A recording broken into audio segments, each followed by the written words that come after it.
नमस्कार साथियों, पीसीएस क्रांति यूट्यूब चैनल पर आप सभी का स्वागत है।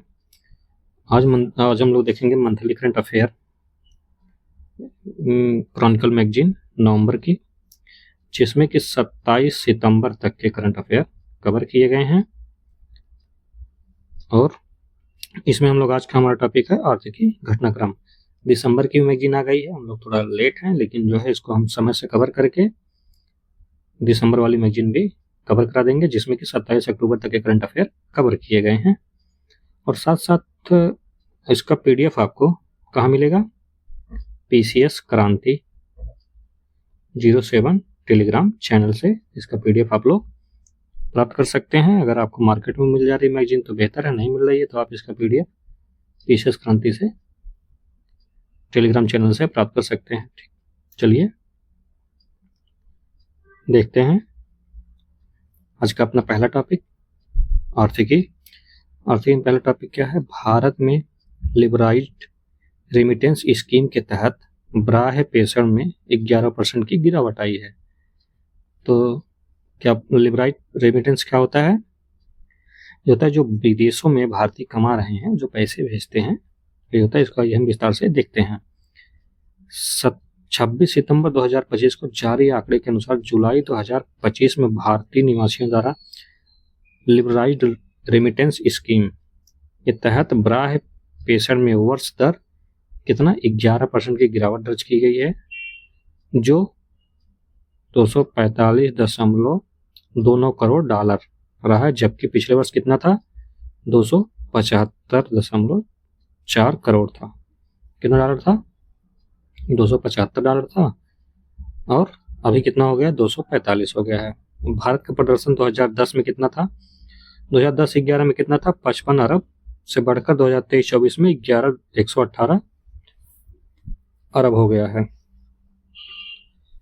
प्रमुख सोर्स कहाँ से सबसे ज्यादा प्राप्त होता है? अमेरिका से कितना? 23.4%, यूएई से 19.2%। कितने? फाइनेंशियल ईयर 2024 का डाटा है ये। सबसे ज्यादा कहाँ से? अमेरिका से होता है, उसके बाद यूएई से होता है। और यहाँ नीचे देखिए, अमेरिका व ब्रिटेन से कुल प्रेषण का कितना 40% हिस्सा कहाँ से अकेले आता है? अमेरिका और ब्रिटेन से।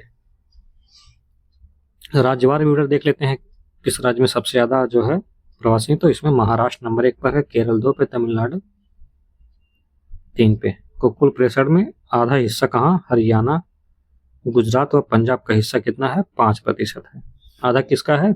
महाराष्ट्र, केरल और तमिलनाडु का है। रेमिटेंस क्या होता है? ब्राह पेशण क्या होता है? यह वह प्रक्रिया है जिसके माध्यम से व्यक्ति विदेशों में कार्य कर अर्जित धन को अपने देश या अपने परिवार को भेजता है। इसी को ही क्या कहते हैं? रेमिटेंस कहते हैं। लिबरलाइज्ड जो है रेमिटेंस स्कीम। कितना? 11% की गिरावट हुई है। याद रखिएगा, अगर ये आपसे पूछता है कहीं ऑनलाइनर, या आप इसको मेंस में भी कहीं कोट कर सकते हैं अगर डाटा कहीं मांग रहा है तो।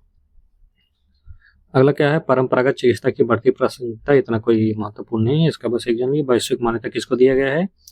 आयुर्वेद को 30 से अधिक देशों में मान्यता। WHO के साथ मिलकर जामनगर में विश्व का पहला पारंपरिक चिकित्सा केंद्र स्थापित किया गया। कहाँ किया गया है? जामनगर में विश्व का पहला पारंपरिक चिकित्सा केंद्र स्थापित किया गया है WHO से मिलकर। किसमें? आयुर्वेदिक में। ठीक है, बाकी और इसमें कुछ इतना खास नहीं है। चलिए आगे बढ़ते हैं। अगला क्या है? राज्य सरकारों पर सार्वजनिक ऋण में 3 गुना वृद्धि। सीएजी किसके द्वारा? सीएजी रिपोर्ट 2025 के द्वारा। देखते हैं इसको विस्तार से।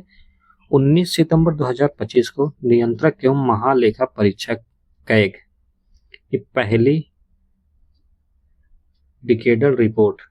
कौन सी रिपोर्ट? डिकेडल रिपोर्ट में बताया गया कि 13-14 में 17.57 लाख करोड़ का कुल सार्वजनिक ऋण 2022-23 में बढ़कर कितना हो गया है? 59.60 लाख करोड़ हो गया है, जो 3.39 गुना की वृद्धि हुई है। कितना? 3.39 गुना की वृद्धि हुई है 2013-14 से और 2022-23 के बीच में जो हुआ। 2013-14 में कितना था? 17 था, याद रखिएगा। अभी इतना हो गया है। ये कहीं अगर आप डाटा लिख रहे हैं मेंस में या कहीं किसी निबंध में, या तो वहाँ इसको कोट कर सकते हैं। बाकी इतना फैक्ट आपसे प्रीलिम्स एग्जाम में नहीं पूछेगा। सबसे ज्यादा ऋण किसमें है राज्यवार अगर देखा जाए तो पंजाब 40%, नागालैंड 37%, बंगाल 33, इस जो है तीनों सर्वाधिक हैं, उड़ीसा 8, महाराष्ट्र 14, गुजरात 16 न्यूनतम में है। सार्वजनिक ऋण क्या होता है, इसको समझिए। सार्वजनिक ऋण क्या होता है, कभी कभी शब्दावली पूछ लेती है आपसे, प्रारंभिक परीक्षा में पूछ लेती है और पेपर थर्ड में भी पूछ लेता है। यह सरकार द्वारा दिए गए आंतरिक व बाह्य ऋणों का समुच्चय होता है, जिसमें बाजार से बॉन्ड, आरबीआई से वेज एंड मीन्स एडवांस, वाणिज्यिक बैंक, वित्तीय संस्थाएं व केंद्र सरकार की सहायता शामिल होती है। अगला है भारत में विनिर्माण गति में सशक्त वृद्धि। ये भी अपने लिए कुछ इतना महत्वपूर्ण नहीं है कि पूछे। अगर आपको डाटा डालना है तो इसका पीडीएफ लेके एक बार इसको डाटा नोट कर लीजिएगा। ऑटोमोबाइल का याद रखिएगा। फाइनेंशियल ईयर 2025 में कितना 3.10 करोड़ वाहन निर्माण। जीडीपी में कितना के वो है 7.1% का विनिर्माण। जीडीपी में कितना 49% का योगदान है। विश्व में कौन सा स्थान है, चौथा सबसे बड़ा उत्पादक है ऑटोमोबाइल का भारत। ये याद रखिएगा, विश्व में चौथा सबसे इंपॉर्टेंट। यही आपसे फैक्ट में प्रश्न पूछ सकता है, स्टेटमेंट वाइज। ठीक, चलिए देखते हैं अगला क्या पूछ रहा है। भारत में स्वास्थ्य पर व्यक्तिगत व्यय में गिरावट दर्ज की गई है। कैसे की गई है इसको देखते हैं क्या होता है। 17 सितंबर 2025 को जारी राष्ट्रीय स्वास्थ्य लेखा आंकड़ों के अनुसार भारत में कुल स्वास्थ्य व्यय में व्यक्तिगत व्यय का हिस्सा 2013-14 में कितना था, 64% था, जो कि 21-22 में घटकर कितना हो गया है, 39% हो गया। अभी हम लोग देखते हैं कि ये स्वास्थ्य व्यक्तिगत व्यय क्या होता है। सरकारी स्वास्थ्य व्यय क्या है, 2014-15 की जीडीपी का कितना 1.13% से घटकर 2023-24 में 1.9% हो गया है। लक्ष्य क्या रखा गया है, 2025 तक लक्ष्य कितना रखा गया था, 2.5, उससे भी कम हुआ है। व्यक्तिगत स्वास्थ्य व्यय क्या होता है इसको देख लीजिए। यह वह राशि होती है जो व्यक्ति स्वास्थ्य सेवाएं हो तो सीधे भुगतान करता है, जिसमें डॉक्टर परामर्श, दवाएं, जांच, अस्पताल में भर्ती, परिवहन, अनौपचारिक देखभाल इसमें शामिल होता है। ठीक, स्वास्थ्य बजट जो है, बजट जो आप लोग पढ़े होंगे तो बजट में आप स्वास्थ्य बजट देखे ही होंगे कितने का। सस्ती दवाई योजना क्या है, ये प्रधानमंत्री क्या कहते हैं, जो इसमें हर जगह आप देखेंगे कि आयुष्मान खोले गए हैं मेडिकल स्टोर, तो वहां पे आपको जेनेरिक दवाएं सस्ती मिलती हैं। अगला है भारत का व्यापार घाटा घटकर कितना हो गया है, 9.9 अरब डॉलर।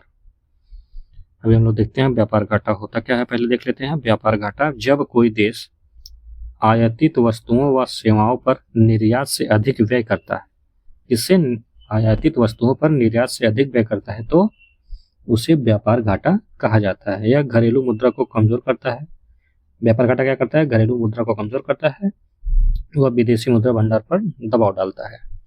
तो आपको स्टेटमेंट में कभी कभी पूछ सकता है कि व्यापार घाटा क्या है, और उसके 3 आयाम दे देंगे। जैसे पूछ लेगा यार घरेलू मुद्रा को मजबूत करता है, तो यहाँ क्या है, कमजोर करता है, याद रखिएगा। और विदेशी मुद्रा भंडार पर जो है दबाव डालता है। अब इसका देख लेते हैं क्या है, करंट में क्यों चर्चा में है। तो 15 सितंबर 2025 को वाणिज्यिक एवं उद्योग मंत्रालय के अनुसार भारत का व्यापार घाटा अगस्त 2024 में कितना हो गया है, 21.7 अरब डॉलर से घटकर कितना हो गया 2025 में, 9.9 अरब हो गया है, जो 54% की गिरावट है। कितने परसेंट की गिरावट है, 54% की गिरावट है। बाकी और इसमें कुछ इतना महत्वपूर्ण नहीं है। चलिए हम लोग बढ़ते हैं अगले टॉपिक पर। कुल बेरोजगारी दर में जो है गिरावट हुई, ये भी मंथली है तो इसका भी कोई इतना महत्व नहीं है, लेकिन फिलहाल देख लीजिए। 15 सितंबर 2025 को सांख्यिकी मंत्रालय द्वारा जारी पीरियोडिक लेबर फोर्स सर्वे के अनुसार अगस्त में भारत की कुल बेरोजगारी दर 5.1% रही है, जो 5 वर्ष की न्यूनतम दर है। महिला बेरोजगारी दर कितना है, तो 15 से 29 वर्ष की आयु वर्ग में ग्रामीण महिलाओं की बेरोजगारी दर 14.3% और शहरी महिलाओं की 25.7% रही है। तो ये मंथली डाटा है, इतना महत्वपूर्ण नहीं है, लेकिन अगर आप मेंस दे रहे हैं या जो है बेरोजगारी पे आपसे ऐसे पूछ लेता है या मेंस में पूछता है, तो आप यहाँ से इसका डाटा का यूज कर सकते हैं। और इसके लिए आप PDF से अपना शॉर्ट नोट्स बना लीजिए। डाटा क्या कहते हैं, मेंस के नोट्स बनाते टाइम इसमें आपको ये आप जो है इसको ऐड कर सकते हैं, बेरोजगारी से संबंधित मुद्दे पर आप इस डाटा को डाल सकते हैं। अगला क्या है, भारत में नीली क्रांति के 5 वर्षों की उपलब्धि। आइए देखते हैं नीली क्रांति शुरुआत कब हुई थी और अभी क्या स्थिति है। 11 सितंबर 2025 को प्रधानमंत्री मत्स्य संपदा योजना, कौन सी योजना, प्रधानमंत्री मत्स्य संपदा योजना के 5 वर्ष पूर्ण होने पर इसकी उपलब्धियों की समीक्षा की गई है। क्या क्या उपलब्धि है देखते हैं। उद्भव कब हुआ था, 2015 में नीली क्रांति प्रारंभ हुई थी। 2020 में प्रधानमंत्री मत्स्य संपदा योजना की शुरुआत की गई थी। याद रखिएगा, प्रधानमंत्री मत्स्य संपदा योजना की शुरुआत 2020 में की गई थी, नीली क्रांति की शुरुआत कब की गई थी और 2015 में की गई थी, जिसे 2019-20 के केंद्रीय बजट में घोषित किया गया था।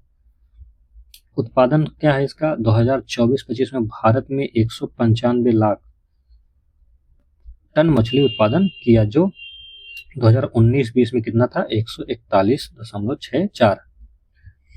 वैश्विक स्थिति क्या है, भारत विश्व का दूसरा सबसे बड़ा मछली उत्पादक देश बन गया है, जो वैश्विक उत्पादन का लगभग 8% योगदान अकेले भारत देता है।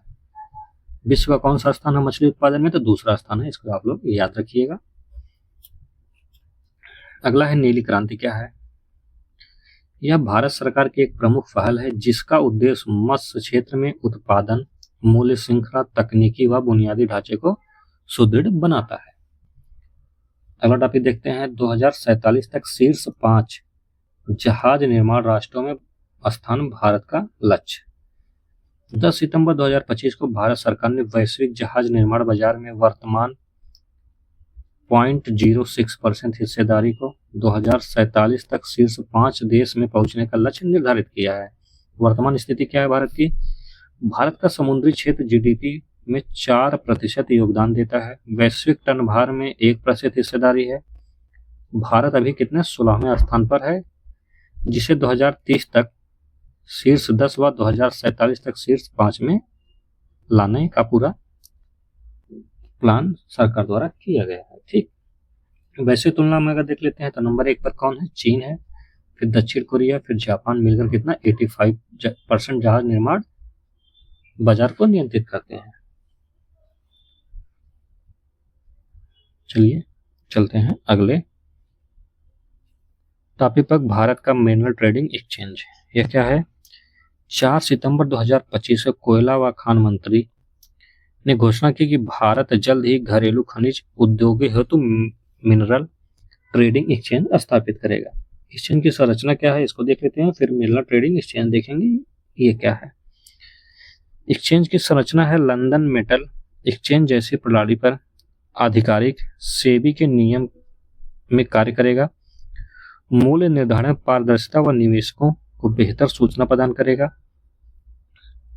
एक्सचेंज की संरचना क्या है, सेबी के साथ लंदन मेटल एक्सचेंज जैसी प्रणाली के साथ ये कार्य करेगा। सेबी जो है इस पे मिलके, ये दोनों मिलकर काम करेंगे। मिनरल ट्रेडिंग एक्सचेंज क्या होता है, एक संगठित ऑनलाइन मंच है जहां खनिज व धातु उत्पादों, खरीदारों और सरकार के बीच बाजार आधारित पारदर्शिता लेन देन का होता है। पारदर्शिता किसका होता है, फिर से इसको एक बार देखते हैं। मिनरल ट्रेडिंग एक्सचेंज एक संगठित ऑनलाइन मंच है, क्या है, एक संगठित ऑनलाइन मंच है जहां खनिज व धातुओं उत्पादकों, खरीदारों और सरकार के बीच बाजार आधारित पारदर्शी लेन देन, जैसे कोई चीज है उसकी खरीदारी हो रही है तो वो ऑनलाइन भी, मिनरल का भी ऑनलाइन मंच होगा, उसमें सभी धातु और सरकार और खरीदारों के बीच की पारदर्शिता रखी जाएगी इस पर। अगला है सेमीकॉन इंडिया 2025। 2 से 4 सितंबर 2025 को दिल्ली में आयोजित सेमीकॉन इंडिया कार्यक्रम ने भारत के सेमीकंडक्टर क्षेत्र में उभरते प्रभाव को दर्शाया है, जिसमें 48 देशों के 350 से अधिक प्रदर्शकों और प्रतिभागियों ने भाग लिया है।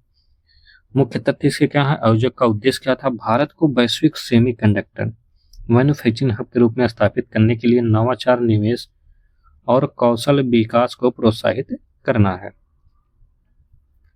सरकार की पहल क्या है? सेमीकंडक्टर मिशन के तहत 76,000 करोड़ के प्रोडक्शन लिंक्ड इंसेंटिव और डिजाइन लिंक्ड इंसेंटिव जैसे कार्यक्रम के क्षेत्र में आत्मनिर्भर जो है बढ़ाना है। तकनीकी प्रगति देखते हैं। भारत में देश का पहला ओसैट पायलट लाइन शुरू किया गया है, जहां पहला मेड इन इंडिया चिप विकसित किया जाएगा। कहाँ? गुजरात में किया गया है, याद रखिएगा, पहला है इसलिए महत्वपूर्ण है। गुजरात में किया जा रहा है पायलट प्रोजेक्ट के तहत। किसके लिए? मेड इन इंडिया चिप की विकसित करने के लिए। अगला पॉइंट है जीएसटी परिषद ने किया 2 स्लैब टैक्स रचना और अनुमोदन। 22 सितंबर से इसको लागू किया गया है।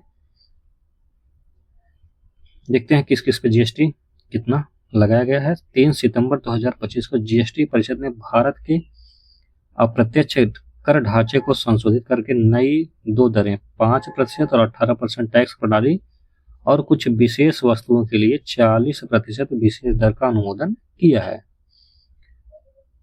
22 सितंबर 2025 को यह लागू कर दिया गया और प्रधानमंत्री ने देशवासियों को जीएसटी बचत उत्सव मनाने का आह्वान किया है, जिसे नए जीएसटी प्रणाली को कम कर अधिक बचत और औद्योगिक विकास के युग में शुरुआत होगी। मुख्य तत्व क्या? नई टैक्स संरचना क्या है? अब केवल 2 मुख्य टैक्स हैं। एक 5% मूल्य संवेदनशील और दैनिक उपयोग वस्तुओं के लिए है। एक 18% अधिकतर सेवाओं और अन्य वस्तुओं के लिए है। पर जबकि विशेष वस्तुओं, तंबाकू उत्पाद, लग्जरी कारें या हाई एंड मोटरसाइकिल का 40% दर लागू होंगे। 0% टैक्स किस पर लगा है? तो व्यक्तिगत जीवन बीमा पर, स्वास्थ्य बीमा, यूएसटी दूध पर, पनीर, रोटी, चपाती, पराठा, जीवन रक्षक दवाओं पर अब कोई जीएसटी नहीं लगेगा। दर में कमी किस पे की गई? हेयर ऑयल, शैम्पू, साबुन, टूथपेस्ट, साइकिल, टेबल ये आदि जो है इस पर कमी किया गया है। सरकार के अनुसार इन दरों में बदलाव में लगभग कितना 48,000 करोड़ के राजस्व प्रभाव की उम्मीद भी है। अगला है भारतीय यूरोपीय संघ मुक्त व्यापार समझौता, एफटीए। क्या है एफटीए? अभी हम लोग आगे इसको देखेंगे, तब इसका पहले देख लेते हैं चर्चा में क्या है। 30 सितंबर 2025 को भारत और जर्मनी ने द्विपक्षीय व्यापार को दोगुना करने भारत यूरोपीय संघ मुक्त व्यापार समझौता एफटीए को वर्तमान पूर्ण रूप से हेतु प्रयास तेज करने का संकल्प लिया। मुख्य तत्व के वर्तमान वार्ता पूर्ण प्रारंभ हुई 2022 में। 8 वर्षों के विराम के बाद वार्ता पुनः शुरू की गई। किसके बीच? भारत और यूरोपीय संघ के मुक्त व्यापार को लेकर। 2013 में बाजार पहुंच विवाद के कारण रुकी थी यह योजना। आइए देखते हैं क्या कि भारत जर्मनी व्यापार का क्या अभी हाल है। तो 2024 में द्विपक्षीय व्यापार कितना था? 33.4 अरब डॉलर। भारत में निर्यात कितना था? 15.9 अरब डॉलर। ठीक, तो हमारा आज का आर्थिक वाला टॉपिक यहीं समाप्त होता है। हम लोग मिलेंगे अगले क्लास में अंतरराष्ट्रीय घटनाक्रम से संबंधित क्लास के साथ।